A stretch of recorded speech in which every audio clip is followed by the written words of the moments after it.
इस रिव्यू में adult content, bold language और गंदी हरकतों की चर्चा है। अगर आप संस्कारी आत्मा हैं, तो इसे पढ़ने के बाद गंगा जल से स्नान करने की इच्छा हो सकती है। 18 साल से कम उम्र वालों और कमजोर दिल वालों को दूर रहने की सलाह दी जाती है। ये सिर्फ मनोरंजन और व्यंग्य के लिए लिखा गया है, किसी की भावनाओं को ठेस पहुंचाने का कोई इरादा नहीं है।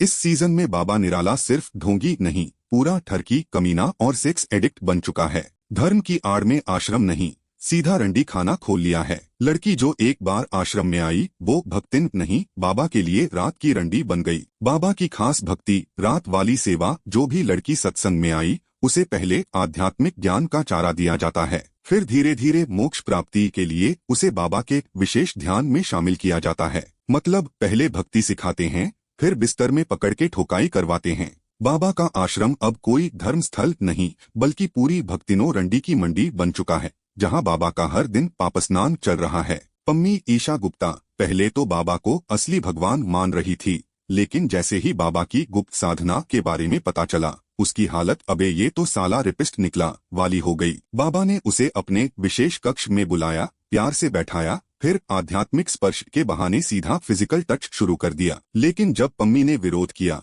तो बाबा के गुंडों ने उसे समझाया कि बाबा का आशीर्वाद सबको लेना पड़ता है, कोई मना नहीं कर सकता। बाबा की गुफा में घुसने के बाद लड़कियों की आत्मा नहीं, शरीर का शुद्धिकरण किया जाता है। वहाँ कोई सत्संग नहीं होता, रात भर की ठोकाई होती है। पहले ध्यान लगाने के लिए कपड़े उतरवाए जाते हैं, फिर बोला जाता है अब तू पवित्र हो गई, बाबा की साधना में सहयोग कर। और फिर शुरू होता है बाबा का असली प्रवचन, जो भी है बिस्तर में है। सन्यासी नहीं, सन की ठरकी है। अगर गंदी भक्ति, गंदी राजनीति और गंदी हरकतें देखनी हैं, तो ये शो पूरा सन्यासी पोर्नहब वर्जन लगेगा। लेकिन हाँ, देखने के बाद गंगा जल से आंखें धोने का मन करेगा।